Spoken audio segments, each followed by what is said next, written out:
Today on the Trent Out Loud podcast. Y'all know that I am a proud Canadian, but you guys also know that I love the United States of America. With all of these tariffs back and forth, I feel like my two parents are arguing. Mom and Dad, what's up? For the past 2 weeks, I've been trying to figure out what Donald Trump is going to do for Black History Month, and I've been dragged in the comment section. Is he canceling it or not? Well, February is finally here, and I have the answers for you. But before we get into that, happy Black History Month, y'all. I know you're going to love this. We finally have a good Wendy Williams update for you. No, she's not out of her guardianship, but she did get one of her wishes. What up? It's Trent Out Loud, and I'm back with another episode. All right, it's Monday morning. It's not our favorite day of the week, but I have such a good show for you guys. You're going to start liking Monday again. Probably not, but I still have a good show, all right? All right, I have 4 lead stories for you. We're going to kick it off by talking about Donald Trump placing tariffs on Canada and Canada answering back with tariffs of their own. We're also going to take an in-depth look into what Donald Trump is actually doing with Black History Month. Is he canceling it or is he undermining it? We also have new charges laid against Diddy in a superseding indictment, and we have an update on Wendy Williams. In quick news, we're going to talk about TikTok, Matt Barnes, Angel Reese, Pat Riley, Rihanna, Keke Palmer, Drake, Tristan Thompson, Top Dawg from TDE, Claressa Shields, Justin Bieber, Elon Musk, Central C, Taylor Swift, Kanye West, and Beyonce. Trust me, we have a great show set up for you guys on this Monday. As always, we're going to close out the show with social discussion, question of the day, and a little bit of sports news. Y'all know what time it is. Turn your TVs, your radio, or your devices up. I'm about to start this Monday show. Let's go. Our first lead story, tariffs to protect Americans.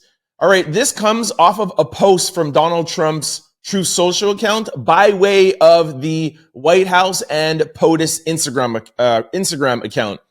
Donald Trump said, "Today, I have implemented a 25% tariff on imports from Mexico and Canada, 10% on Canadian energy, and a 10% additional tariff on China.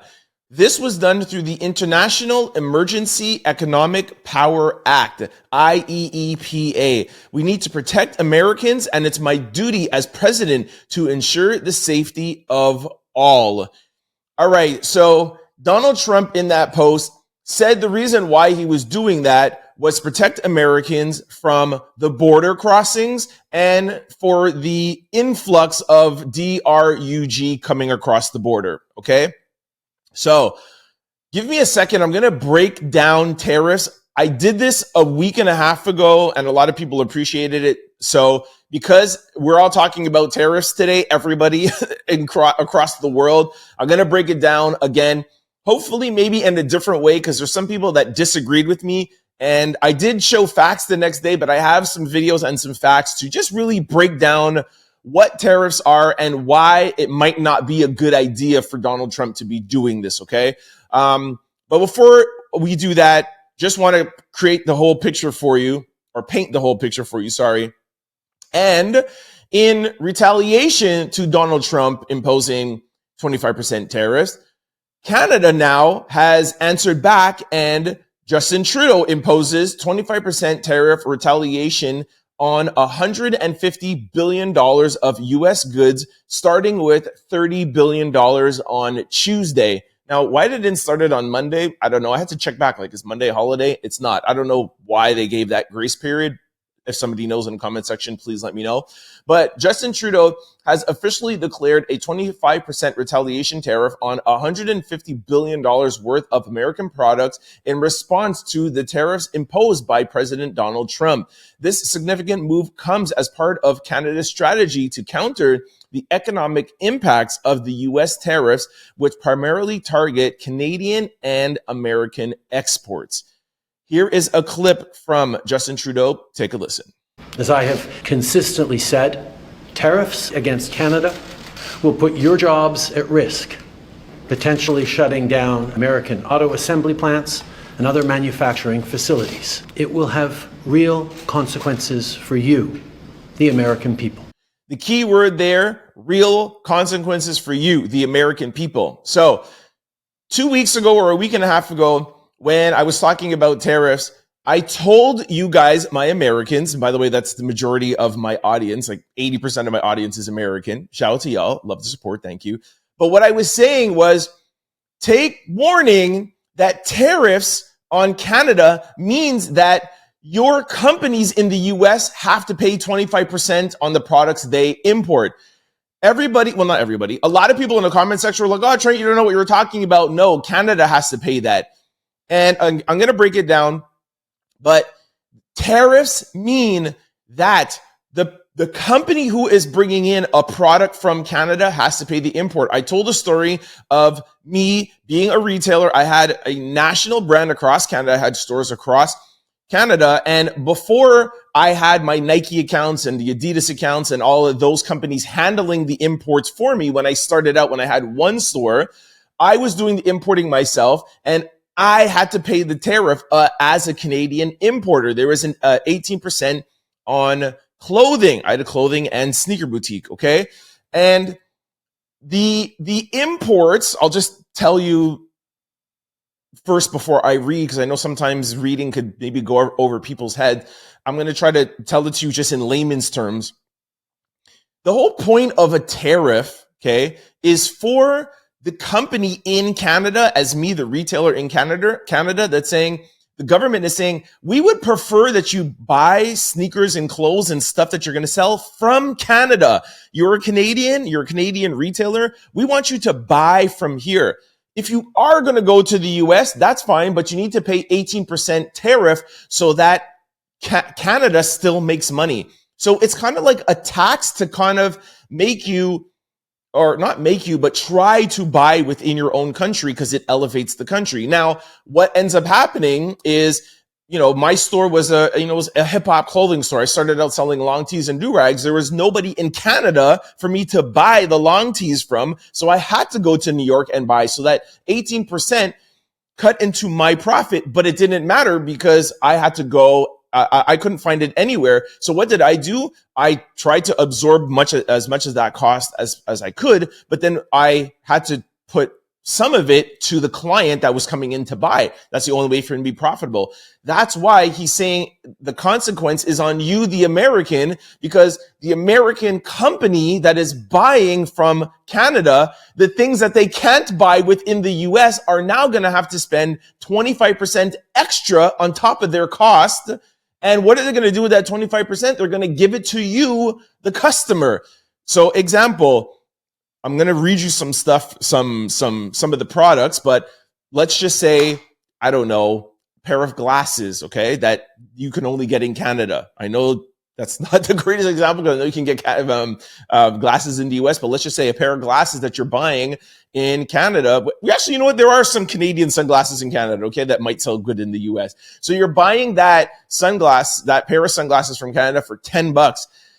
And before, when you would bring it in to the US, that sunglass company, they would buy it for $10. You get it in for $10. They'd sell it to you, the person buying it, for $20. They would make $10 profit. They pay their rent. They make money. They live. That's how the economy circulates. Okay. Now that $10 glasses is going to cost $12.50. So what do you think that sunglasses store is going to do when they're used to making the $10? Because don't forget that $10, they got to pay rent, they got to pay their employees, they got to pay electricity, they got to pay whatever. Out of that $10, they end up making a profit of maybe $1 or $2 in their pocket, the owner of the store.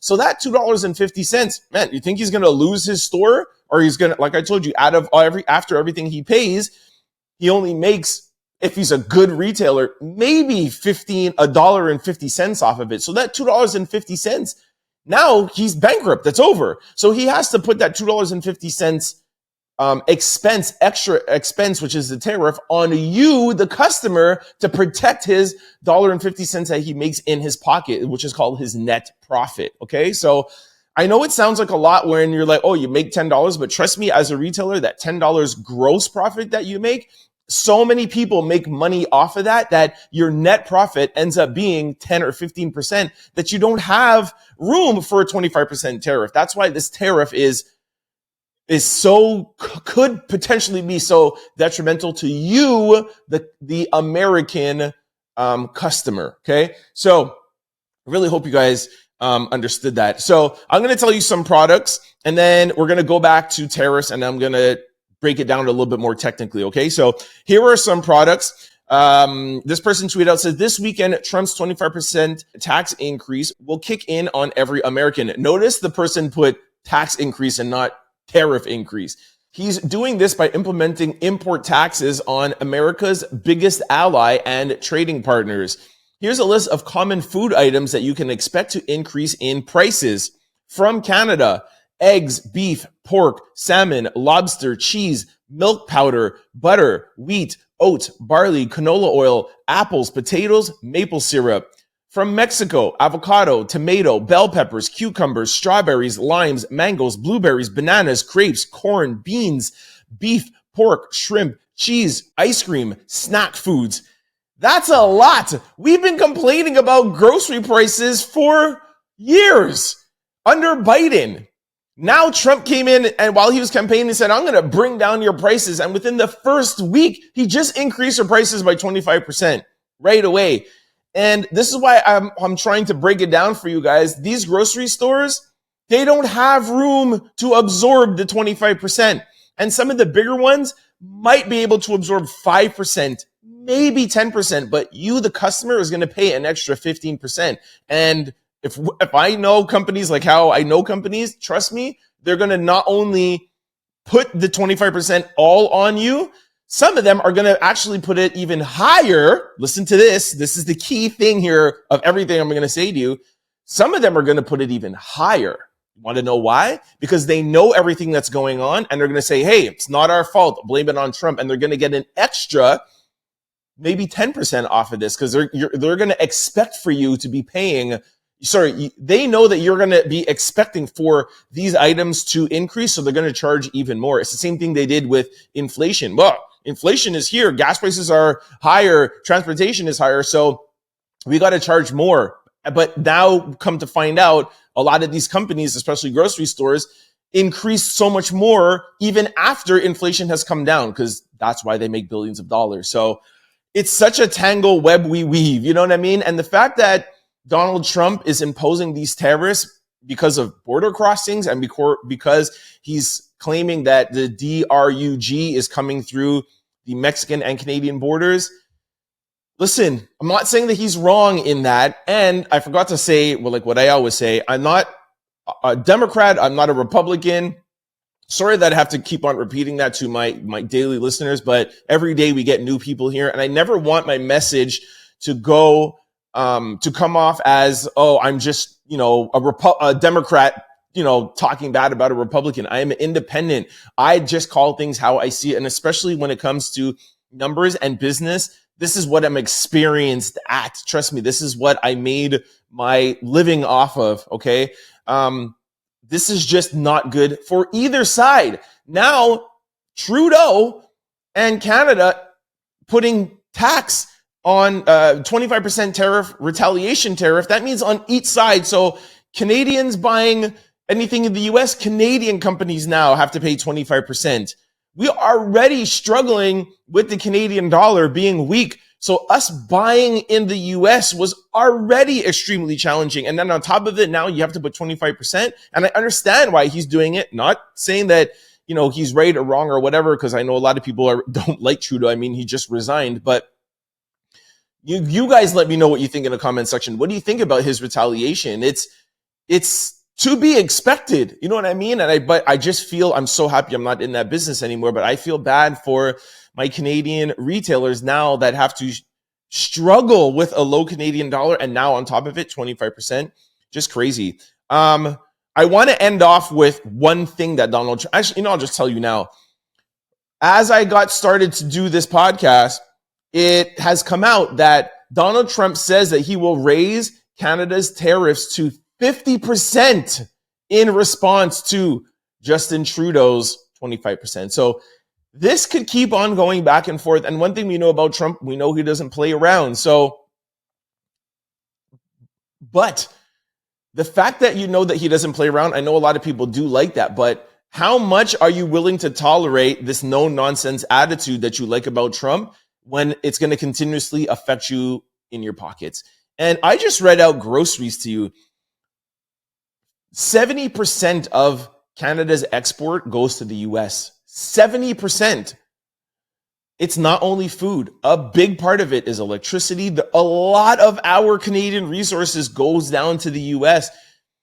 There's parts of Canada, and I can't remember parts of New York and two other states in the US that if we just shut down a switch, we completely just go dark. That's how much electricity that you guys get from us. I think it's like 1.5 or 2 million homes are powered directly from Canada. So, I mean, this could just keep on going back and forth. Anyways, I kind of went off of my plan here. Let me just go back just to prove what I'm saying about tariffs to the people who are not going to believe me. The people who are saying, no, it's just Canada. I have a video and some other things to play for you. Give me 2 more minutes, okay? And then we'll go on to the next story. So this comes from the Tax Foundation's Twitter account, okay? Tariffs are taxes. Tariffs are regressive taxes. Tariffs are distortionary regressive taxes. Tariffs are distortionary regressive taxes that raise prices for U.S. businesses and customers. I also went ahead and got the definition of distortionary for you guys. What does distortionary mean? The act of twisting or alternating something out of its true, natural, and original state. The act of distorting. Distortionary. Capable of distorting, causing distortion, especially in prices. This is not good for you, my American brothers and sisters, the people who I love so much. Like, please, if you're going to take one thing I've ever said from all of my 433 podcasts, this is not good for your wallets. This is not good for your money. This is not good for your economy. And most of you voted for Donald Trump based on the economy. His economic agenda won over a lot of people who I know that wanted to vote for Kamala Harris. Was like, listen, I need my grocery prices, I need my gas prices, I need inflation, I need to vote for Donald Trump. And this is what he does to you guys in your first week. I have one last video and then I'm going to hand it over to you guys to let me know what you think. All right, listen to this. Dean, are tariffs inflationary? Yeah. Why? Why? Who pays for tariffs? Not the company that you are tariffing. We, as an importer of Chinese goods, pay for the tariffs, not China. The company exporting the product does not pay for the tariff. When the product reaches the shelves, it's more expensive now. The company exporting the product does not pay for the tariff. It's the company who's importing it. American businesses are literally freaking out right now. I'll turn this over to you guys. Let me know what you think about this in the comment section below. As much as I'm building a case, I of course want to hear what you guys think. Maybe I'm wrong. Please correct me if I'm wrong. If you think this is good for America, please let me know why. I will literally talk about it tomorrow. Again, send me DMs or whatever. Y'all know I like to learn. This is the research I've done. And more importantly, I did this for 15 years. I know what it takes to run a company. I know what it takes to run a multi-million-dollar company. I know about profit margins, and I know how difficult this will be for both Canadian and American businesses. It's not good for anybody. But let me know what you guys think in the comment section below. Our second lead story. Federal agencies bar Black History Month and other special observances. A number of federal agencies have banned celebrations relating to MLK Jr. Day, Women's History Month, and other such observances to comply with Donald Trump's new executive orders. All right, before I get to reading this article, this is actually really not the second lead story. This is our second case study. I really want to do a deep dive into this. So bear with me. It's going to be around 5 or 10 minutes, but I finally figured out an answer, okay? For those of you who follow me daily, you guys know that almost for the past 2 weeks, I've been trying to figure out what Donald Trump wants to do and what he's going to do for Black History Month. It all started out from a whistleblower lawyer that I found an article saying that he is predicting that Donald Trump is going to cancel Black History Month. I got dragged in the comment section. He's not going to cancel Black History Month. This is not right, whatever, blah, blah. And I came back the next day and I was like, listen, nobody said that he was going. I didn't say that he was going to cancel Black History Month. I read you guys an article from a whistleblower that says that he would like to cancel Black History Month. Okay. So went back and forth. And throughout the week, there's been little pops here from like Jasmine Crockett saying Donald Trump wants to cancel Black History Month. So I've been following it along the way. Friday, there was a memo that went out. That's what I'm going to get into about what Donald Trump wants to do with Black History Month. But then Friday afternoon, Donald Trump signed a proclamation recognizing Black History Month. And I was like, okay, so maybe all of these people were wrong and the people in the comment section were right. He's not canceling Black History Month. But then I did some more research and now I figured out what I think Donald Trump is doing with Black History Month. And I think he is undermining Black History Month. I think the title of this podcast is going to be Trump Undermines Black History Month. I'm sure I'm going to get backlash, but not backlash, but I'm sure I'm going to get dragged in the comment section. But give me, like I said, 5 to 8 minutes to explain my case study on why I feel like he is undermining Black History Month, which some people would say it's kind of like indirectly canceling. But anyway, so let's go through the memo, then we'll go through the proclamation, and then I'll tell you what else I found out after the proclamation. Okay, so federal agencies on Friday rushed to comply with President Donald Trump's executive orders aimed at curtailing diversity, equity, and inclusion programs. The executive order prompted a flurry of memos and emails obtained by NBC News that modified the rules for staff and intelligence agencies in the military and across civilian departments regarding employee resources groups and celebrations of cultural awareness events. This week, the Defense Intelligence Agency ordered a pause on all activities and events relating to Martin Luther King Jr. Day, Black History Month, Juneteenth, LGBTQ plus Pride Month, and other special observances to comply with President Donald Trump's executive order, according to a memo obtained by NBC News. The memo listed 11 observances that are now banned. It also says that all affinity groups and employee network groups are immediately on pause. The directive comes as the Trump administration has made it a top priority to go after any program perceived to be related to promoting diversity, equity, and inclusion in the federal government. The DIA did not immediately return a request for comment.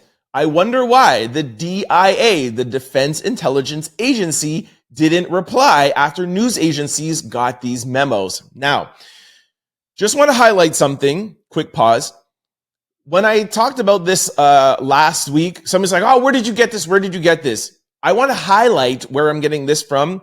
NBC News. Just like last week I can't remember it was from MSN. So I put these up while I'm talking, but I'm going to really highlight it for the people that missed it. That whistleblower that's saying that Trump wants to cancel came from MSN News. MSN News, a legitimate source, okay? This story about the memos comes from NBC News. And for some people who may want to question NBC News, here's a headline from ABC News.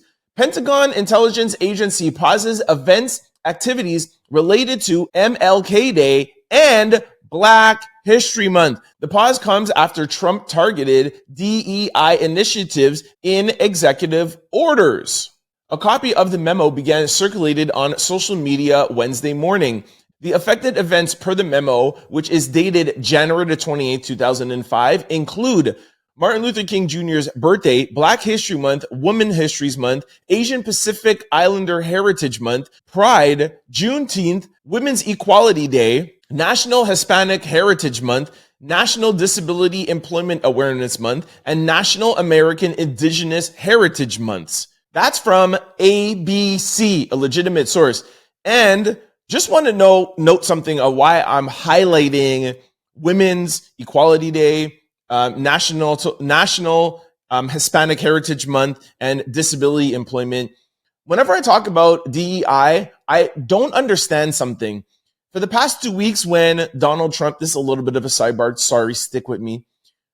Every time I talk about DEI, I tell you guys about Black people fighting back, like Al Sharpton and these other Black agencies and some Hispanic fighting back against DEI, setting up marches and doing all of these things, trying to boycott places. And I don't see women groups, LGBTQ plus groups. I don't see, maybe there is, and there probably is, but I don't see more noise being made.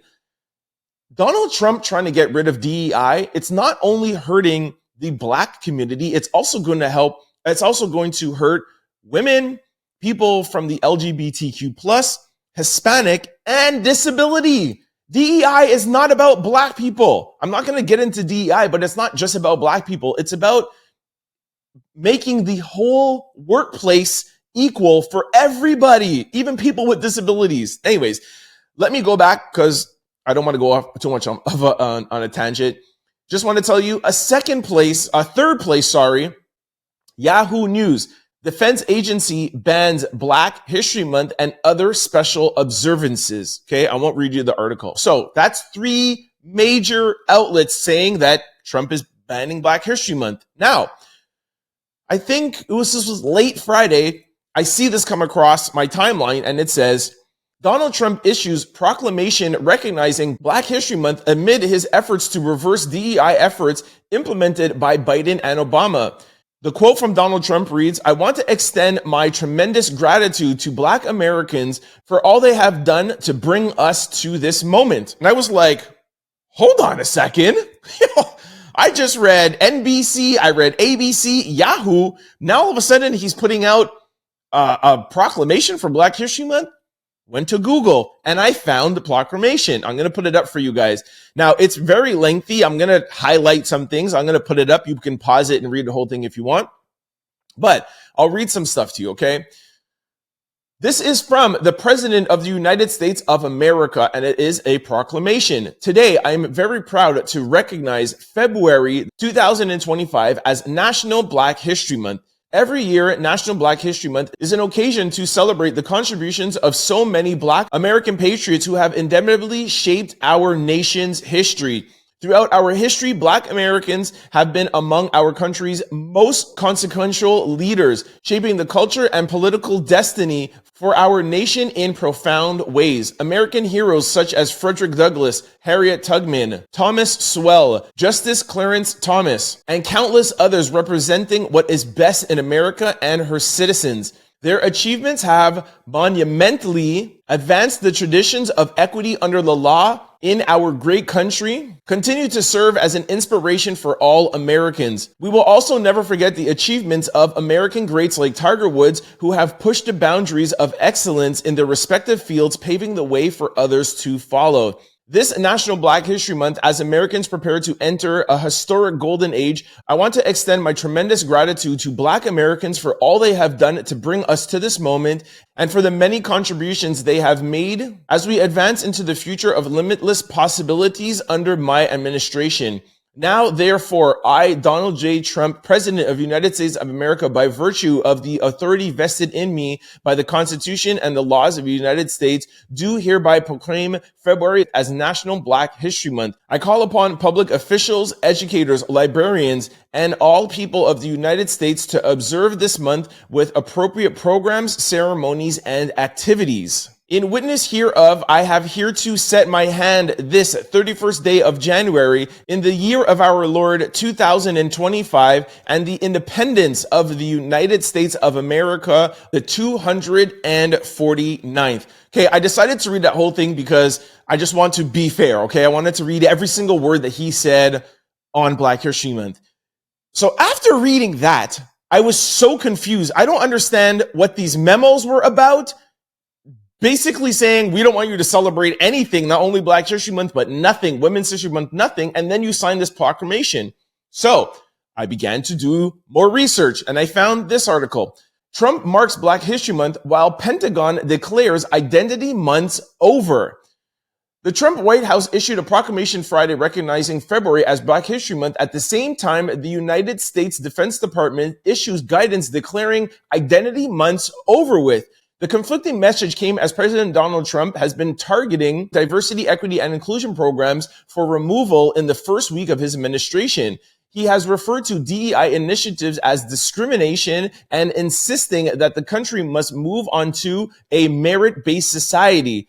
The White House proclamation calls for public officials, educators, librarians, and all people in the United States to observe this month with appropriate programs, ceremonies, and activities, though there is no elaboration on what constitutes as appropriate. As news released from the Defense Department titled Identity Month's Over at DOD says official resources, including working hours, will no longer be used as mark cultural awareness months. Black History, Women's History Month, and National Disability Employment Awareness Month were among the events listed as now barred. All right, I was really happy to find that article because I was so happy to know that I was not the only one that was confused. What's going on with these memos? But at the same time, he's signing a proclamation for everybody to recognize Black History Month. So what I did next is what anybody would do. When you want to know what's going on with Donald Trump, you go to True Social, you go to Instagram, you go to Twitter, because everything that he does is videotaped. He makes a big thing about it. There's an executive order. You guys have seen it for the past 2 weeks. He has signed so many executive orders, even on crypto, and it's literally videotaped. It's everywhere. So I said, let me go see where this proclamation for Black History Month is, because if Donald Trump wants to do something, he lets people know. He lets his followers know. So I don't have a True Social account, so I went to Instagram. I went to the Donald Trump Instagram account. Donald Trump, 31.5 million followers. This is Donald Trump's Instagram account. You'll see nothing about the proclamation for Black History Month there at all. I said, okay, let me go over to the White House Instagram account, because for sure, if he's signing a proclamation, he has to let everybody know, or he's going to want everybody to know. So it's definitely going to be on the White House Instagram. Go there. It's not there. Selena Gomez is up there, though. Him making fun of Selena Gomez crying. That's definitely there on the White House Instagram account. So then I said to myself, okay, Trent, why are you going on Instagram? You know where Donald Trump is at when he definitely wants somebody to know something, all of us to know something. He goes right to True Social. No problem. Go to my app store, download True Social, create a True Social account just so that I can look and to make sure that Donald Trump is letting everybody know about Black History Month. And here is what I found. This is a video of Donald Trump's True Social account. And this is me scrolling down. You see Venezuela. Oh, there's, he wants you to buy his crypto coin, his meme coin. There's something else. I don't know what this is here. I don't know what, there's a river. Oh, there's the meme coin again, Bitcoin. Do you see anything there about Black History Month? Do you see anything there about Donald Trump signing the proclamation for Black History Month? Now, I'm not saying that he didn't sign it. We know he signed it. But why isn't he talking about it? Why isn't it on True Social? I'm still scrolling, by the way. This is me still scrolling. We've gone past 2 days because I don't want people to say, hey, you know what, Trent, it's a little bit further down. You'll see in the corner there, 2 days, and you'll see he's talking about everything else. Now, here is me going to the Instagram account that I just showed you, just in case somebody said that it was like doctored or whatever. There is Donald Trump. There is the White House. There's Selena Gomez. Nothing, the Instagram account. All right, let's go to Donald Trump's Instagram account, in case maybe the pictures weren't true. There's a video. Nothing where it comes to Donald Trump. Let's go to Twitter. Maybe it might be over on Donald Trump's Twitter. Let's see. 100 million followers. Nothing. Venezuela. Nothing about Donald. Nothing about Black History Month. I'm sure what, wait, hold on a second. You're going to see the meme coin come up. Oh, there, 20th anniversary. Yeah. Oh, there we go. There's a meme coin. Nothing about Black History Month. Nothing from none of Donald Trump's social media accounts, even the White House. So this brought me to a conclusion. And here's where I'm going to wrap everything up. And thank you so much for sticking with me through this, because I needed to do a deep dive. I got to thinking, if he signed a proclamation, is that him canceling Black History Month? Well, no, it's not. So I went back to the whistleblower, and I'm not going to read that again, but the whistleblower said he's trying to cancel. So I figured, what are some other words other than cancel? Because I feel like cancel may not be the right word, even though you put the trying in front of it. I Googled, what does undermining mean? And this is what I came up with. The action or process of lessening the effectiveness, power, or ability of someone or something, especially gradually or insidiously. What are some other words other than undermining? This is what I came up with. Erode, wear away, eat away at, chip away, undercut, subvert, sabotage, weaken, compromise, diminish, reduce, impair. Okay, so I ask you guys now, I turn this over to you. With everything that I said, I ask you, is Trump canceling, trying to cancel, trying to diminish, trying to undermine Black History Month? He signed a proclamation, yes. But how many people are aware? How many people of his followers know about this proclamation? He has made it very apparent across all major networks what he would like to do with DEI and what he would like to do with the celebration of Black History Month, Martin Luther King Day, women, LGBTQ plus. But he's still signing these proclamations, but not really doing anything in the open. I turn it to you guys. What is Donald Trump doing with Black History Month? Let me know in the comment section below. Our third lead story, just a quick update on Diddy, promise won't be long. New allegations against Sean Diddy Combs detailed in new superseding indictment. All right, the superseding indictment, prosecutors added 4 years in length to the racketeering conspiracies. They said it lasted from 2004 to 2024. Originally, it started in 2008. Okay, no big change there. They added 2 new females. That's what's actually the news. Before, it was only Cassie. Now there are 2 other females that were added. This is actually, I know it said it was a quick update, but this is actually huge. A lot of people think that the prosecution had a bunch of witnesses and a bunch of victims.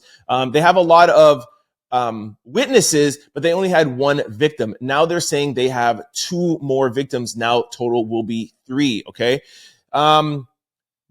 Combs' attorney, Sean Diddy Combs' attorney, said, an attorney for Combs responded to the indictment Thursday saying, the latest indictment contains no new offenses. The prosecution's theory remains flawed. The government has added the ridiculous theory that 2 of Mr. Combs' former girlfriends were not his girlfriends. Mr. Combs is committed as ever to fighting these charges and winning at trial. All right, so like I said, every time I talk about Diddy, and a couple of you guys disagree with me, I still think that it's going to be very hard for the prosecution to prove that Diddy wasn't in a relationship with these women. The prosecution are going to say that they were working women. He and his lawyer are going to say, hey, these are my girlfriends, and this is what things people do when they're in a relationship. Of course, now that they've added these 2 other females, it's definitely going to be harder. Or you could look at it where it's easier because his lawyer could prove and say, hey, this is a pattern that I had with my girlfriend. So one other quick thing to note, every time I talk about Diddy, I just want to remind you guys something. The feds always like to scare people with this whole 98 or 99% success rate. And just like Young Thug, where they technically had a successful trial against Young Thug is out. He, like Diddy, he got no bond. His trial dragged on for 2 years, but he pled guilty to certain charges and he's out. Yes, he has a bunch of probations, but Diddy might win against these female charges, and he might only have to plead guilty to the 3 things that they found in his house and the DRUG, right? And if he pleads guilty to those things, which I don't see how he could get off of those things, if he gets charged with those things, he could get off with time served. He's been in jail for a year. So technically, that's still a win for the feds. That's why their success rate is 98, 99%. They bring on all of these witnesses, they bring on these victims, they bring on all of these things, and they lay on all these charges. They get you to plead guilty to one, and they're like, yeah, we had a success rate. Their success rate is not based on everything that they charge you against. So I still feel like it's going to be hard. I know that's hard for people to hear because everybody wants him to be gone away for life. Of course, I get it. All I'm just saying is that it will be very, very hard to prove that these girls were not his girlfriends and all the other stuff that goes along with it. Here is Perez Hilton, one of the people who are very, very excited about this. Take a listen to Perez's video. This just in. Cassie's ex-boyfriend is facing even more charges. Yay! Anyways, yeah, not saying that I'm not excited for these extra charges and these things against Diddy. I just know a lot about the court system, and I don't know if the feds are doing a good enough job. I feel like they're more concerned with the media than the actual case. And that's from what I've seen and what I've heard from what they have. Of course, we're going to find out more once the trial starts. But, in civil cases, yes, you want to be in the media and you want to be doing all of these things 100% because it's really about money and it's really about public perception. But the feds, from what I see in this case, just like Young Thug, it was weak. Thug got off. I don't see anything super strong that they have against Diddy. They're not doing a good enough job. And if you ask me, if they want him to go away for life, they need to step their game up and stop playing this back and forth media game. If y'all really want to see Diddy go away for life, all right? And some of the things that he's done, he definitely needs to be put away. So let me know what you guys think about this in the comment section below. Our 4th lead story, Wendy Williams update. Super happy to report about this. All right, this comes from Lauren LaRosa. She's on The Breakfast Club, and Charlamagne and Wendy are homies. Charlamagne and The Breakfast Club were the first ones to break this. So I've seen this everywhere, but I want to give Lauren LaRosa her shout out because she is one who broke this story. So shout out to Lauren. Lauren said, I have confirmed that Wendy Williams has been granted permission to go and see her father for his 94th birthday. When she spoke to us on The Breakfast Club, she was in tears, mentioning that she was not sure if she'd be able to travel to him in Florida because of her conservatorship. Story is developing. So again, thank you, Lauren, for that. Thank you, everybody who followed our podcast 2 weeks ago when we broke down guardianship. We gave you guys numbers to call, emails to send, GoFundMes to donate to. Anybody out there who did that, it is working. We don't have Wendy out yet. We will continue to work. I will continue updating you with every single story. But this is a great, great step. I'm going to play a quick video for you from TMZ. This was prior to this news happening, but I want you guys to look at the video. Those who are watching this on YouTube, you could see Harvey interviewing Wendy. I'd never seen this before. I just found this over the weekend. He's interviewing her from her facility that she's in, where she calls a luxury prison. And they have a cameraman at her window, and Harvey is interviewing her from the window. Just imagine Wendy Williams, like the queen of media. She can't even get cameras in there to record and have an interview with her. She has to do it from the window outside. Just listen to this or watch this. Take a listen. Wendy, your dad is turning 94 in February. It's extremely important to see my dad for his birthday, along with celebrating my dad's 94th birthday, that we as a family, we come together in peace and harmony. That is crazy, man. Anyways, y'all know how much I love Wendy. Legend in this game. I sit down here every day and talk to you guys about, celebrities and media and entertainment, whatever. This kind of show would not be possible without the originator herself, Wendy Williams, sitting down talking about hot topics. So shout out to Wendy. We will keep pushing for you, and I'm super happy that she gets to go and see her father. Apparently, I've heard that she's going to be accompanied by security, and there's like a special team that's bringing her there. That's neither here nor there. This is a good step. She's not completely on her own, but she's on her way. So shout out to Wendy's new legal team, and shout out to Wendy Williams. I hope that you have an amazing time in Florida. Whew. All right. That was a lot of lead stories. Let's get to quick news. Ring my bell. Our first quick story. Do not allow your TikTok to auto update. All right. This comes from one of my homies in LA, Isaiah, who's a big TikToker. Make sure you follow Isaiah on TikTok. He put out this, I think it was like Saturday, so I wanted to share it with you guys. If you are in the US and you have TikTok on your phone, make sure you switch off auto updates. We've been telling you guys for months that, yes, you have TikTok on your phone, but you will not be able to update it. And if you leave auto updating on, your phone will try to auto update. It's going to see, hey, this app is no longer on the App Store, and then your app will crash. So this happened to Isaiah. He had to borrow one of his friends' iPhone 12 that already had TikTok on it. And then he made this video especially for content creators, people that are making money out here. Make sure you turn your auto update off. TikTok is not available on the App Store. So if you try to go and update, or if the app tries to go and update automatically, your app will crash. Take a listen to my homie. So hear me out. Everybody needs to listen to this and share this so everybody knows. TikTok uninstalled on my phone this morning because my apps are on automatic. It's not on manual. So it'll automatic update on everything when it's a new update. Shout out to Isaiah. Our second quick story. Cenat says, regardless of how rich he gets, he will never pay $100 for a haircut. All right, listen, I don't have to go to the barber anymore. I'm growing out my hair. But I remember when I was first growing out my hair and I had to go start getting my hair cut, it was $45 for a cut and a shape up on my beard. And I was like, what? $50? That's crazy. So I totally agree with Kai. $100 is nuts, but it is going to get up there. I'm sure if I go and check on my barber's app, I'm sure it's probably like $60 now. For women out there, this is not shocking to you because I know you guys spend hundreds of dollars on your hair, but rightfully so. You're getting a lot of stuff done, a wash, a this, whatever, blah, blah. Yo, a shape up for $100 is crazy. Now, on the side of barbers out there, I know a couple of them. I know you guys work hard. I get it. It's not back in the day where it was like a quick little shape up. Some people put fill-ins. They do this. There's a lot that goes into it.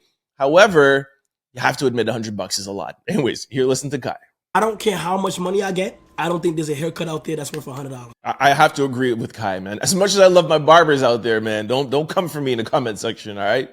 Our third quick story. Matt Barnes' fiancé puts this in her stories. I once loved a man so much that I was fixing him while he was breaking me. And she said, why, Matt? 8 different women in January. 8 women, Matt? Yo, y'all know that I do not get into like relationship back and forth. No, I do not get into that. However, Matt Barnes has been dragged in the comment sections, or sorry, not in the comment sections, but dragged online and then in comment sections across this whole weekend. People were talking about Luka being traded, which I'm going to get to in sports news. The tariffs, Black History Month, and Matt Barnes. Anyways, I think later on we got some receipts coming from his fiance, but Matt, it's not a good look, bro. Our fourth quick story. Angel Reese retires her mother on her birthday. Angel Reese retired her mother on her birthday by paying off her mortgage. Here is Angel Reese. Take a listen.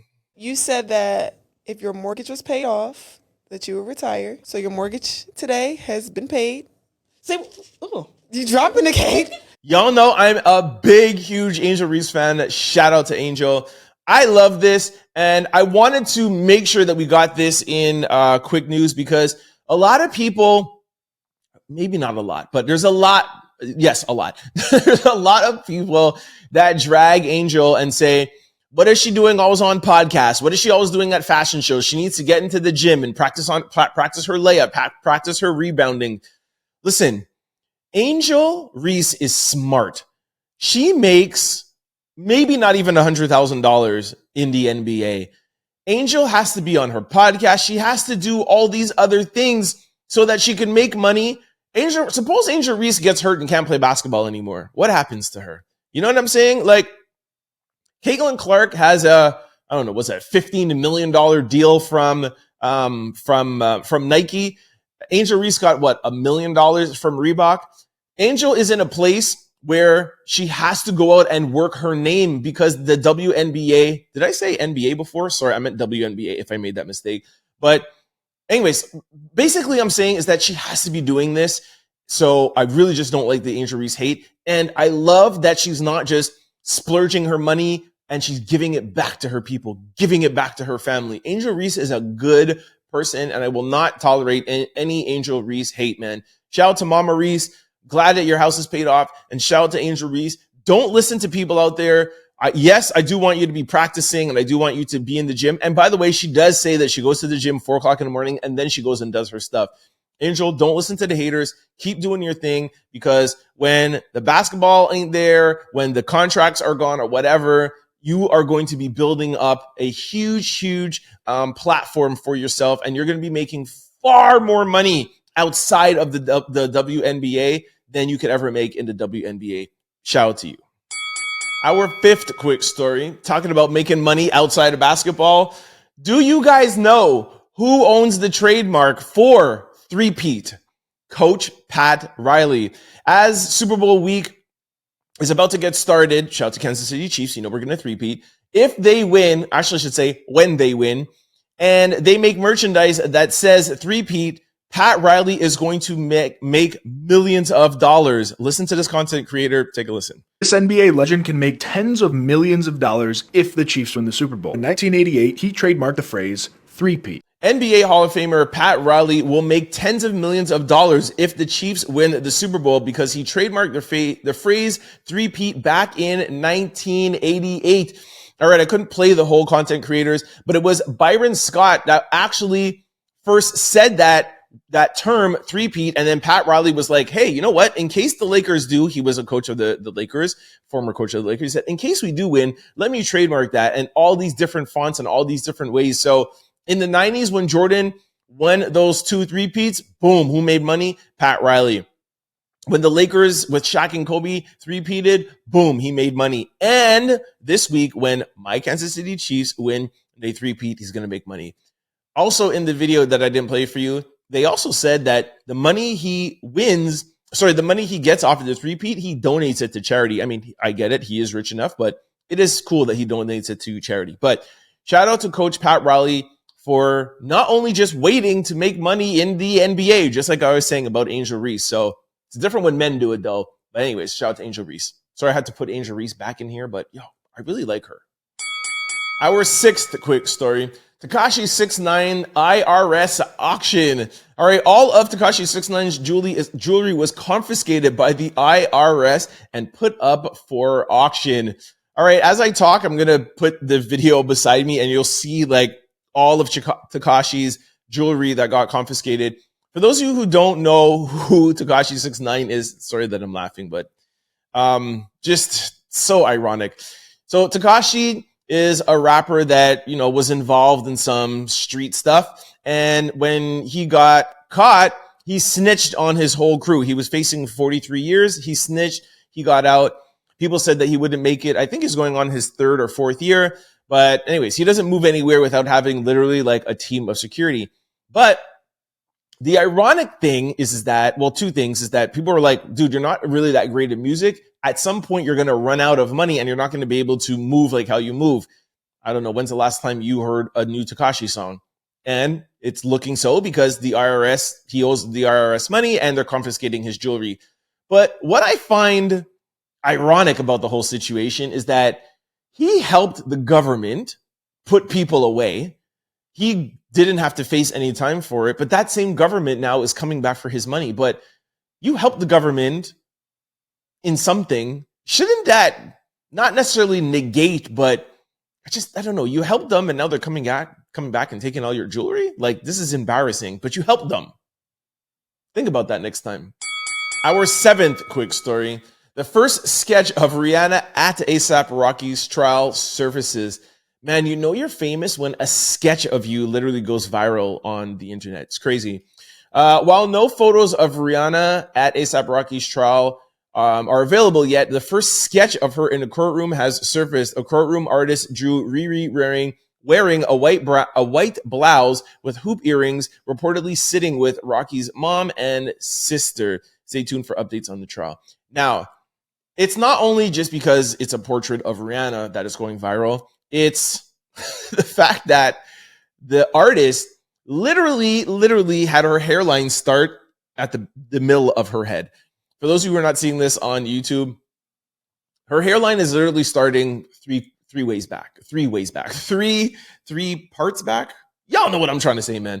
We all know that Rihanna has a big forehead. Sorry, Riri, I love you, but we all know that she's known for her forehead. This sketch artist really emphasized that, but still looking good. Still my girl. Shout out to Riri. Our 8th quick story. All right, the new White House press secretary asked this question. When you're flying with your loved ones, do you pray that the airline lands safely and gets you to your destination, or do you pray that the pilot has a certain skin color? I think we all know the answer. All right, before I drag her, take a listen. When you are flying on an airplane with your loved ones, which every one of us in this room has, do you pray that your plane lands safely and gets you to your destination, or do you pray that the pilot has a certain skin color? Well, Caroline, before I proceed to drag you, I would just like to say, I do like Caroline. I do like her. I don't like her views, but I like her. I like her for Donald Trump. She is the female version of Trump. Like, it's not only that she's like repeating the things that he wants her to say, like she believes it. And I believe that your people should be your people. So I love her for Trump. Again, disagree with her a lot of the times, but I love her. Now, to answer your question, yes, for sure. We all get on an airline and hope that we get to our destination, not only when we get on an airline, but we also hope any of our loved ones, our families that are going on a plane, we hope that they get there safely. So we hope the pilot is well. However, Caroline, if we do get a chance to look in the cockpit and we do see that it's a woman pilot, it's nice to see that it's a woman flying. Nobody hopes, oh my gosh, all I hope is that it's a woman flying. No, but it is nice, isn't it? Just like it's nice to see you at the podium, because 40 years ago, you wouldn't be able to have a woman standing at the podium. But you don't think about that when you're saying things like this, do you, Caroline? And is it nice to walk into a plane and, again, hope for these things and then see, wow, there's a black pilot. Yes, as a black man, I do like to see that. It is nice. It is nice to see a Hispanic person, an Asian person, a whatever. That is the beauty of DEI, and I'm not going to get into it, but this is the thing that I don't like about people's argument about DEI. And it's okay if you have your stance, but to say that the only thing that DEI does is put women or put people from LGBTQ plus or put black people in these positions without qualifications gets on my nerves. And that's exactly what she's trying to say, that's what DEI is doing. No.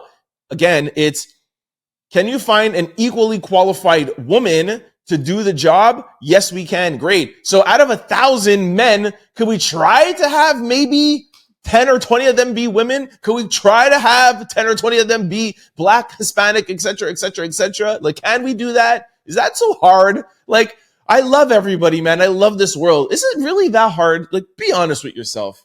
Think about it. Really. Like, comments like that Caroline makes, like, really upsets me, because that is not the point of DEI. And I get it. I get that there are some points of DEI, and I'll even tell you them. Some points are sometimes these programs, people are so, what's the word I'm looking for? They're so focused on the DEI that some people, sorry, not focused on DEI, but so focused on the initiatives DEI are hitting their targets that some people might overlook the fact that a woman is not qualified and put her in the position to hit their targets. I get that. However, should that mean that we should get rid of DEI altogether, or should we look at hiring better people to implement these practices? Should we look at what the implementation of these practices are? When a program doesn't work, it doesn't mean that we need to throw it out the window. Why don't we look at the program and look how we can make the program better instead of just abolishing it? Does that make sense to you guys? Ugh, I just said I wasn't going to get into DEI, and I did. Sorry. Our ninth quick story.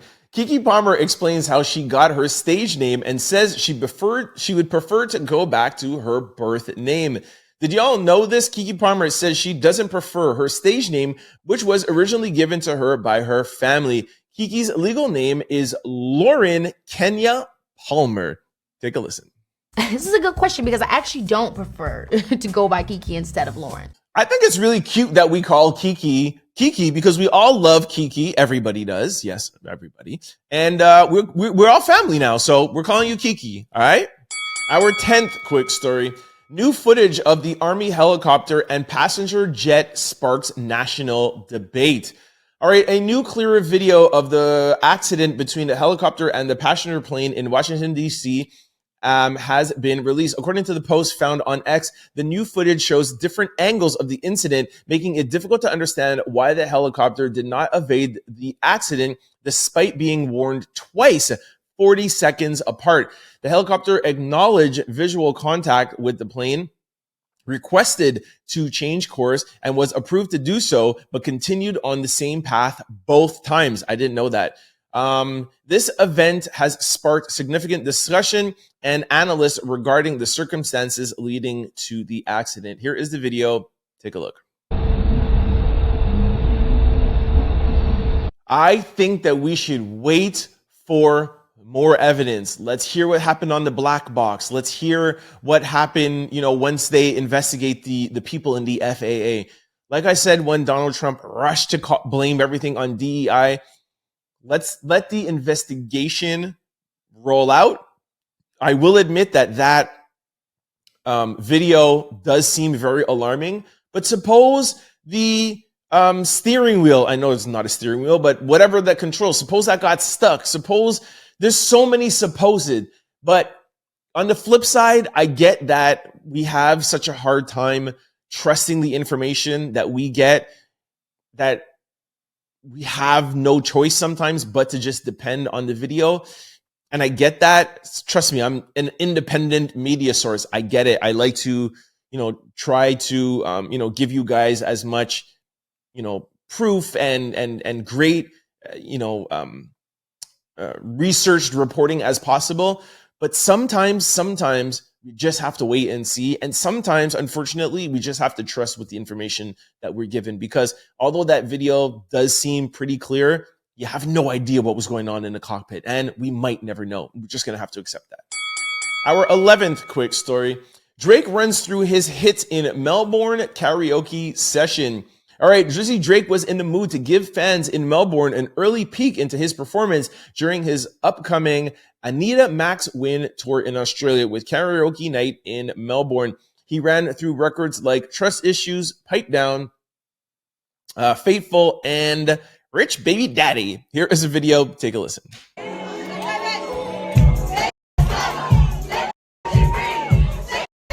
All right, I'm going to get enough comments below for DEI and Trump. I am not going to have any Drake dragging comments. I have nothing to say about this. Y'all let me know what you think about Drizzy Drake in the comment section below. Our 12th quick story.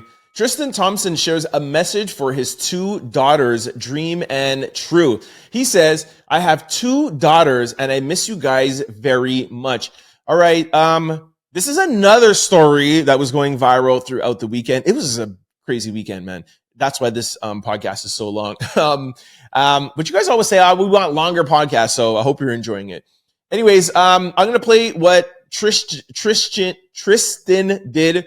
Then I'm going to play for you, or I'm going to read to you China's answer. And then I'm going to tell you what I think, okay? Anyways, just let's go to the video. Take a listen. I have 2 daughters, and their names are Dream is my oldest daughter, and True is the second oldest. Those are my 2 girls. Angela White, formerly known as China Black, stepped into the shade room to address Tristan Thompson after he uploaded a video stating that Dream Kardashian was his daughter. All right, so Angela said, Dream has one mother, Angela White, and one father, Robert Kardashian. I usually don't speak up, but I'm done. Stop with all of this clout chasing involving my daughter. As parents, we have joint custody, and we also have a beautiful, healthy co-parenting relationship. When I first saw the video, I was like, why is this going so viral? Why do I keep seeing it? Like, that's also because I have no clue anything about the Kardashians, so I didn't even know how many daughters Tristan had, okay? So after I got to reading this, because I was going to cover it today, I was like, oh, that's why she's upset. But I still don't kind of understand why she's upset. The part of my brain that always sees things from both sides kind of understands, but that's just because I'm empathetic to how she's feeling. But I think I have to more be on his side. You guys let me know. But Tristan saying that I have 2 daughters who I love very much and love you, like, that's his niece. You know what I'm saying? Like, that's his daughter's cousin. And they're, from what I've read, they're always at Chloe's house. So I understand the love that he has for her, but I understand Angela White, Black China. I understand her saying, like, why do you keep calling my daughter your daughter? It's going to confuse people, because it did confuse me. But you're the same family. Like, I don't know. Look, I have a niece who I love very much, who I'm very close to. And I've never said to anybody that she's my daughter. I've never said that. I've never said that in a video. I've said it to you guys here all the time. I'm very close with her. She just had her birthday party at my house with all of her friends. Like, we're super close. I don't know how, if my brother-in-law, if I said on my podcast, if I was like, I don't know. I'm torn. I probably should have put this in social discussion, but I have a really good social discussion. But anyways, I'll leave it up to you guys. What do you think about Tristan saying this? I'm clearly torn. What do you guys think? Our 13th quick story. Rihanna seen exiting the court after day 5 of the ASAP Rocky trial. Here is a video of Rihanna leaving the courtroom.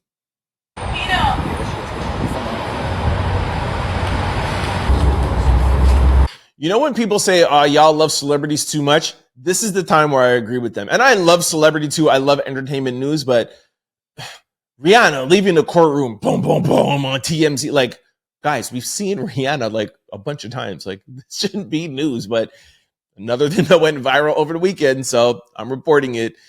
Do you agree with me? Is this really not a big deal? Like, who cares? Our 14th quick story. Federal employees ordered to remove the pronouns on their email signatures by the end of the day. All right, this came out on Friday. Employees at multiple federal agencies were directed to remove pronouns from their email signatures by Friday afternoon, according to internal memos obtained by ABC News. The directive cites executive orders signed by President Donald Trump on his first day in office aimed at dismantling diversity, equity, and inclusion programs within the federal government. The emails have reportedly cited Donald Trump's efforts to end the federal government's DEI initiatives. Following his executive order, the Trump administration has executed by ordering officials to have any uncooperative employees reported and demand that employees report any attempt of any other employees to limit gender ideology in order to recognize women by biological female and men by biological males. So here is another one of Trump's DEI measures that are executed by memo and executive orders, but on the outskirts of things, he doesn't say much, right? So, I don't know. I talked enough on this. Let me know what you guys think. Our 15th quick story. Anenza Sims drops more receipts exposing Matt Barnes and his alleged sneaky link, Muskika. But Muskika says she ain't ever been with him. All right, we talked to you guys about this a little bit earlier. I think it was like the third or fourth story. Here are some receipts. It looks like Matt Barnes' fiance says she is not done, or at least not yet. She drops the receipts to shows that Matt Barnes and Muskika were getting into it. Flights and Ubers to prove it. Here is the, I guess, a flight to Denver, and she even has his seat number. And there is also an Uber receipt. Anyways, like I said, I do not get into love triangles and love quarrels. I'll let you guys talk about it in the comment section below. 8 women in January with receipts. Matt Barnes. Oh, by the way, for those of you who don't know who Matt Barnes is now a podcaster. He's actually signed to Charlemagne's Black Effect Network, podcast network, and he's a former NBA star. I think he's a Hall of Famer, but anyways, that's who Matt Barnes is. All right, ladies, go ahead, sound off. Our 16th quick story. 2 women sue Top Dawg Entertainment over alleged SA misconduct by executives.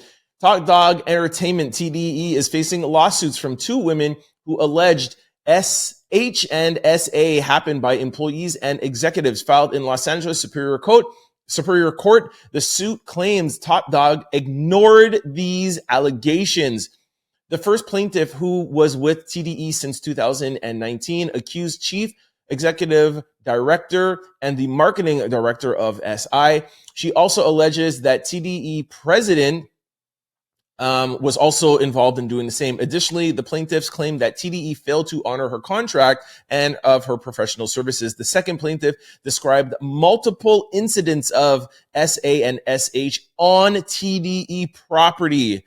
None of TDE's high-profile artists like Kendrick Lamar, SZA, or Schoolboy Q were named in the incident. All right, so this is making shockwaves in the music industry, also because, Kendrick Lamar accused Drake of doing some things, and now Kendrick Lamar's record label is doing things, or is accused of allegedly doing things. Don't send me any cease and desist letters, TDE, please. So this is really making more news because of the Kendrick and Drake beef. So it is quite shocking. People are saying that maybe this is one of the reasons why Kendrick left. Kendrick left last year. And maybe he saw something like this coming, but Kendrick left because he can make more money without being on TDE, right? He fulfilled his obligations. Kendrick just moved for money. He is very, very close with TDE. He's bringing SZA on tour with him. He still hangs out with TDE. Now, I don't know what this lawsuit happening. I'm not saying they're going to get found guilty or whatever, but who knows what Kendrick's next move is going to be. But looks like Top Dawg is in for a very challenging 2025. Our 17th quick story. Claressa Shields says Jake Paul can't beat her in the ring. She said, "I boxed like a man." All right, Claressa, who is an Olympic gold medalist and world champion boxer, is confident that Jake Paul can't defeat her in the ring. Shields, who has built an impressive career in women's boxing, emphasizes her years of experience and skills contrast with Paul's background in influencer boxing. That's a diss. Despite Paul's ongoing reputation in the boxing world, Shields remains firm in her belief that she is an elite boxer and has elite training, and that elite technique will overwhelm him. I mean, look, Jake Paul is a YouTuber boxer who has made a big, name for himself in the boxing world. But I agree with Claressa. She is a trained elite boxer, Olympic gold medalist. I would love to see this. I don't know if this will ever happen. I told you guys, I think last week, that Jake Paul is now going to Logan Paul, his brother. For those of you who don't know, Jake Paul fought Mike Tyson last year. This is the Jake Paul we're referring to. Is this a buildup for, I don't know, potentially the next Netflix to happen? This would be amazing. I would definitely love to see this. Yeah, if it does happen, I'm definitely going for Claressa. I love her. Our 18th quick story. Harvey's offers Americans free poutine if the U.S. becomes Canada's 11th province. Harvey's shares a playful post offering free poutine to the U.S. if they've ever decided to become Canada's 11th province. All right, I thought this was hilarious. They even put up a post with the flag covering the U.S. territories. If I was American, I would take this deal. Poutine is really that good. And I know a lot of Americans come up here and they're like, oh, what is this poutine, whatever. For those of you who haven't come up here, it is that amazing. Gravy with cheese and crispy French fries. It's amazing. It might not be enough to give up your country, but it is definitely amazing. I actually heard about, when I heard this story, I actually went out to Harvey's and got a burger. Shout out to Harvey's. Their poutines are not that amazing, but it's still good. Our 19th quick story. Fans worried about Justin Bieber after new pics emerge online. Justin Bieber fans are worried about the star after he was spotted stepping out in New York City, looking visibly worn for the second day in a row, amid growing rumors of his marital tension with wife Hailey Bieber. I'm going to put up a picture. This actually doesn't even look like Justin Bieber. Forget about the stress. Like, his whole face is changing. I don't know what is going on. Last week, we put up a picture of Jennifer Lopez, and I asked you guys, like, is she finally aging? By the way, just want to say something that maybe I forgot, because people are like, oh, how can you say that? She still looks great. I was saying it in a positive way of like, she still looks great, but is she actually human, where she's actually aging? She's 55 and she looked like she was 30 years old, but now it does look like she's aging a bit. This is not an Asian. That was just a sidebar, by the way. This is not an aging thing. This is looks like almost like what a stress thing almost. Oh, this is why I thought about Jennifer Lopez. A lot of you guys in the comment section were saying that it's from stress, and that's what stress will do this to you. I find it ironic, not to bring Diddy into this, but I find it ironic that Jennifer Lopez's name is said to be floating around in the Tony Busby, world with Diddy, and so is Justin Bieber. I've reported about it a couple of times. So is this the stress from maybe potentially being involved? There's two celebrities, names been floating around, and in this past week, I've showed you guys pictures, and people are like, wow, they're aging, they look stressed. I don't know. Y'all tell me what you think. Our 20th quick story. SpaceX Starships goes up in flames during flight test. Airlines are forced to divert. Is this why planes are getting into accidents? All right, SpaceX, who is owned by Elon Musk, one of their Starships went up in flames a couple of weeks ago during a test flight, and it caused a wave of disruption in the air, also in the FAA. While airlines had to reroute, many are wondering if this is what is causing a string of aviation mishaps. Take a listen. So everything with the FAA literally comes back to this. SpaceX Starship explodes in flight test, forcing airlines to divert, and was so disastrous that it disrupted FAA air traffic control and flight patterns. And this happened on January 17th. 3 days later, the FAA director is fired. Now, we did play for you on Friday's episode that after this happened, Donald Trump fired I hope I'm getting this right. Somebody, I think it was the head guy at the FAA. Then it was other people. Then it was, workers at the FAA. So I did tell you that it had something to do with Trump, but I didn't know that it actually has something to do with Elon Musk, and it was actually Stargate. What's the name of it? SpaceX. So is this all Elon Musk's fault? And is that why Donald Trump is called out DEI real quickly? I said it on Friday. I'm like, he really rushed to this. Maybe he's hiding something. Then I found out that there was a lot of these layoffs at the FAA, and now we're finding out that those layoffs were because of Elon Musk. Is Trump protecting his homie? What's going on? Y'all let me know. Our 21st quick story. Central C believes he popularized Niek Tech Fleece in America. Bro, if you don't sit down, take a listen. I'm humble in it, but at the same time, I like to think that man put like a lot of man onto the Niek Tech thing. Okay, y'all know by now that I had a retail store in Canada. I had one of Nike's most exclusive accounts. I was one of the first stores. I think maybe there's only 2 stores in Canada that had Tech Fleece. I was actually in Vegas when Tech Fleece was debuted. Okay, very close to along with Flying It. Remember those times? Tech Fleece was banging. Okay, we sold out of Tech Fleece. Tech Fleece first came out in gray and black. It was sold out everywhere. In the US, it was sold out. It had nothing to do with Central C. And I like Central C, like no shade, especially everybody in Europe, in Britain, and This guy can't even talk. London, I have a lot of followers out there. This is no shade to you guys, all right? London, England, Europe, Britain. I love all y'all, man. Thanks for the views. And yo, this is no shade on you guys. I'm really talking about Central C here. Bruh, Niek Tech Fleece was banging in the US. Trust me, before it even came over to Europe. I know I was involved in the launch of Niek Tech Fleece. Trust me. Our 22nd quick story. Taylor Swift is the only person Ye is following on Instagram. Ye has unfollowed everybody on Instagram except for Taylor Swift the night before the Grammys. Yo. All right. For the past 2 weeks, I've been telling you, actually maybe for a month, I've been telling you about Kanye West in December when he came out with his first little like weird IG thing that he was doing. And I was like, guys, this is just Kanye West. This is how he gets you guys talking. And this is promotion for his album. A week later, it was announced that he's coming out with his album Bully. And every day or every other day, he does stuff to get you guys talking. And I know it's working because I'm part of the media too. I'm part of social media and content creators, and I'm doing this. But I'm only doing this because it's become viral. And now I have no choice because it's going to look like I don't know what I'm talking about. So over the weekend, Kanye unfollowed everybody except for Taylor Swift. Of course, y'all know what happened between him. He also put out a bunch of tweets that he's trying to make it look like he's unsettled. You know what he claims that he has.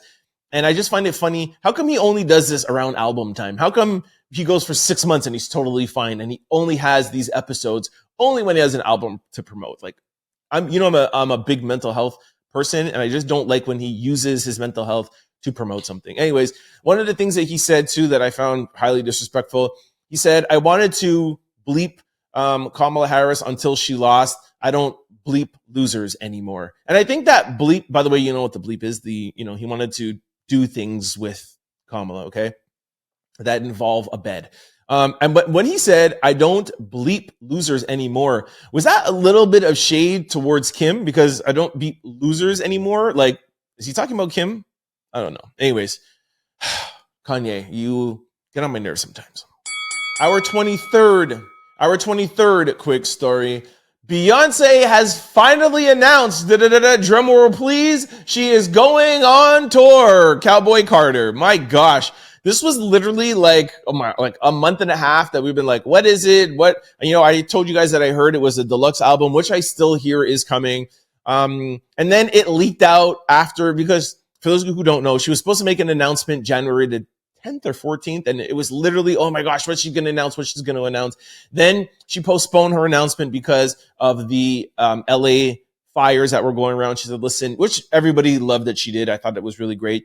But then that night that she said that she wasn't going to announce it, people got emails about a tour. People were saying it was a leak.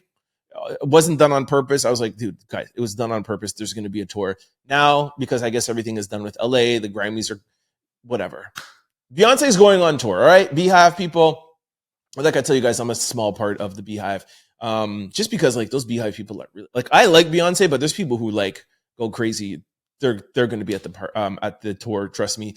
Let me know what you guys think in the comment section below. Oh, also, and what I really am going to look to see is, like I said, with Lopez and Bieber, how are people going to receive Beyonce this year? There's a lot of backlash. We've talked about it a lot of times with her being attached to Jay-Z. I know we're going to see the Beehive there. I know they're still going to be sold out. But what is the overall reception of Beyonce going to be, especially if Jay-Z doesn't win this court case and he has to settle? What do you guys think? Let me know in the comment section below. All right, this brings us to social discussion of the day.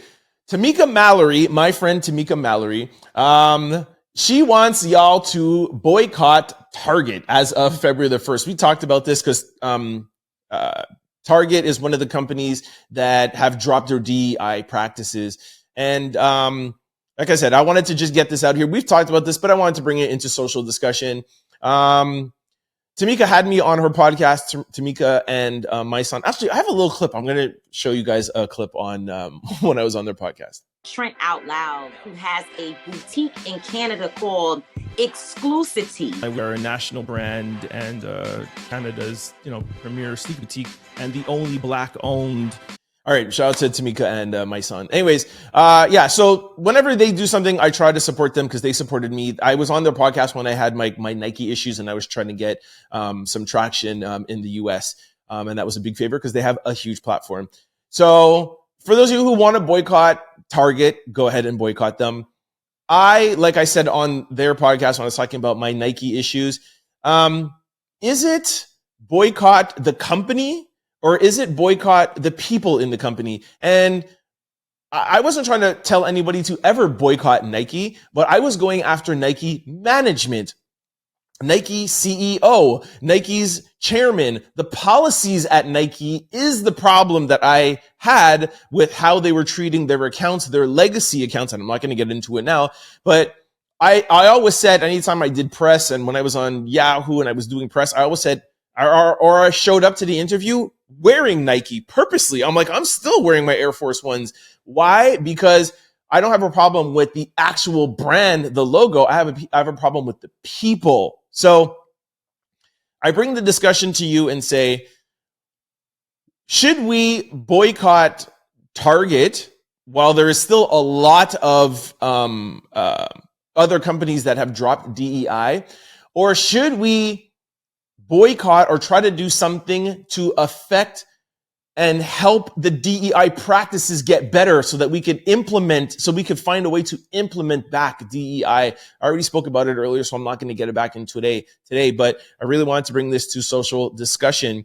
Is it about boycotting Target? And I don't disagree with Tamika at all and my son.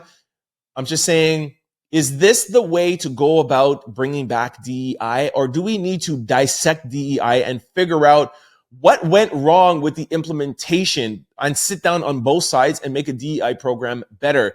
But I totally understand when you hit a company where their pockets hurt the most and you boycott them completely, that's when they will come to the table to talk. So for those of you who do want to boycott and bring them to the table, make sure you follow Tamika and my son and boycott Target. All right, this brings us to question of the day. Would you rather have a dream career with low pay or a boring job with unlimited money? All right, this is not worded properly. I'm going to change this a little bit because unlimited money, like, come on, obviously. But my question is, would you rather have your dream job at low pay? Yeah, or would you rather have a boring job at, let's say, like high to like medium to high pay, like a great salary, okay? How about that, a great salary? My answer, because I just want to answer this, 100% should always be dream. I talk about this all the time. I write this in my book. I live my life like this. And I said it actually last week, Friday, about money. You should never want to do anything for money, anything, because money will never be able to buy you anything that will actually be of substance. Trust me, I have pretty much every material thing that I grew up as a kid that I wanted, everything. Okay. And I'm not going to get into my life, but there was a time where I always knew that it was never going to make me like the happiest man in the world, but I actually did think some of these things were going to make me happy, and they didn't. And money, sometimes I'm trying to not get too deep here. Sometimes money and the things that you want can actually have the reverse effect because it brings about the things that you actually realize that you never knew you really wanted. Trust me, okay? And when you do things that you really love, when you do things that you're passionate about, you unlock something inside of you, and that happiness will never be able to be measurable. There's no house, there's no amount of house, there's no amount of cars that will ever be able to bring you that happiness. Now, in these answers, which I've talked so much, I'm not even going to read, most of the people say, give me the boring job with money, money, money, money, because I have bills to pay. Now, I get it, you have your bills to pay. So my answer is, do the job, make sure that your bills are paid, and make sure that you have enough money so that your bills can be paid, and then go and do something that is your dream or something that you're passionate about. That's exactly, I'm a living proof of it, okay? I started out in the entertainment industry. I started out as a model, music management, and I was broke. I as a struggling model and actor in the music industry, I started selling clothes out the trunk of my car and built it into a brand. And then got to a point where I was like, man, you have to make a decision. And then my decision was I'm going to follow the brand because I was making a lot of money and I didn't want to give that up. I made my money. Luckily, I was able to have something that happened in my life to make me realize really what I want out of life.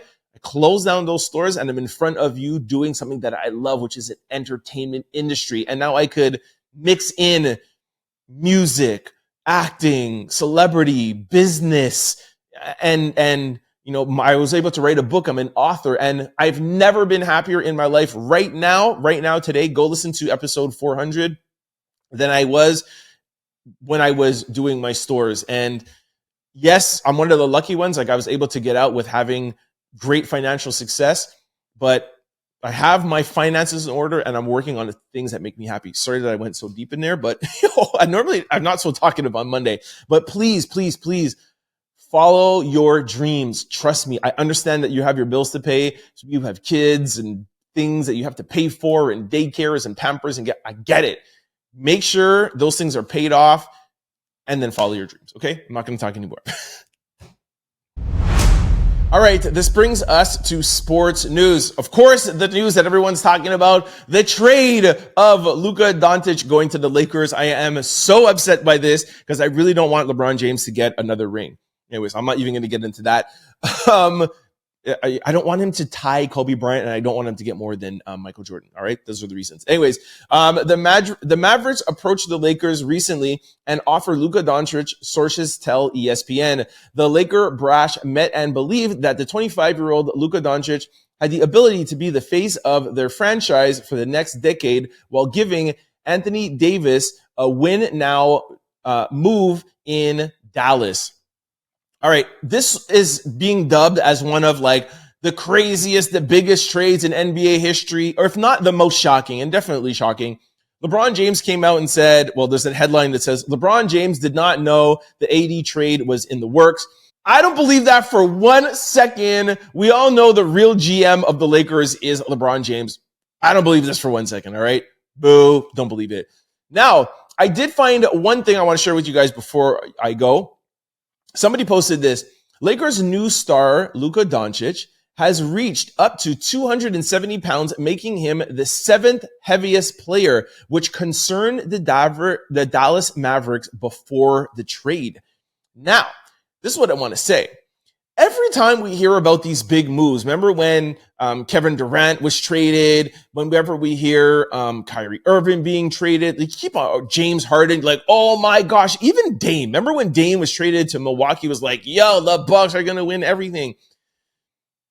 I'm starting to learn something. Well, two things. One, this mashing up of big superstars, I don't think it works like how we think it's going to work. Yes, it worked when LeBron went to Miami. That worked. They got 2 championships out of it. But since then, these mega superstar bringing big three together hasn't really worked out. 2, I think sometimes when these teams let go of their big stars is that they know something about them that we don't know. And maybe Luka, with the gaining of the weight or there's something going on. I mean, he's the 7th heaviest player in the NBA. Hey, the NBA has some big boys in there. You know what I mean? So maybe Dallas knows something. Anyways, I really hope that they do not win a championship off of this. Please, I need LeBron James to retire with 4 rings. I cannot have him tying Kobe Bryant. And please do not let him get 6, because then the conversation is going to be so much harder to have. The Jordan and LeBron. Anyways, let me get out of here. Thank you so much for kicking it with me on this Monday. I told y'all that I had a great show to help you get you through your Monday. This is probably like one of my longest episodes ever. Anyways, I hope you liked it. I hope it helped you get through your Monday. Before I let you go, I'm going to remind you guys of all the ways to keep up with the Trying Loud podcast. If you're used to watching this show on YouTube and you can't always access YouTube, which you should always be able to, but maybe in your car or whatever, we're going on a plane and you want to download the episode, we are available on all podcast platforms. Just go to any site, type in Trend Out Loud, the show will pop up. Don't forget to hit the follow or subscribe button so that you can be notified every time we upload a new show. And just like YouTube, we upload the podcast on podcast platforms daily. Y'all know we be working for y'all, man. Now, vice versa, for those of you who are used to watching this or used to listening to this podcast on podcast platforms, please try to check me out on YouTube. For me, it is my favorite way to watch and interact with the show. If you think I'm animated on audio, wait till you see me in video. We also put up a lot of pictures. It's just a great way to watch the show. Like I said, it's my favorite way. And also, too, we have a great community in the comment section over on YouTube. We watch and we look out for every single comment. I read read all of them, and then I reply back to them here on the next episode. So it's very interactive. People ask me all the time, hey, how come you do a podcast by yourself? I'm not by myself. I am with you guys, the comment section. All right. So for those of you who are used to watching on podcast platforms, just go to YouTube, type in Trend Out Loud, the show will pop up. Do not forget to hit the subscribe button. Please, please, please make sure, because you never want to miss a show. Also, while you're there, do not forget to like, do not forget to comment, and do not forget to share. It really helps in growing the platform. Thank you all once again. Oh, I forgot to tell you, for those of you who want to follow me on any social media platforms, we're available on all of them. It's always the same handle, Trend Out Loud. All right, that is it for my Monday show. I'm going to let you guys go. I'll see you guys for Tuesday. I hope you guys have a great day. Peace. Don't forget to like, comment, and subscribe. It's your boy, Trend Out Loud. Peace.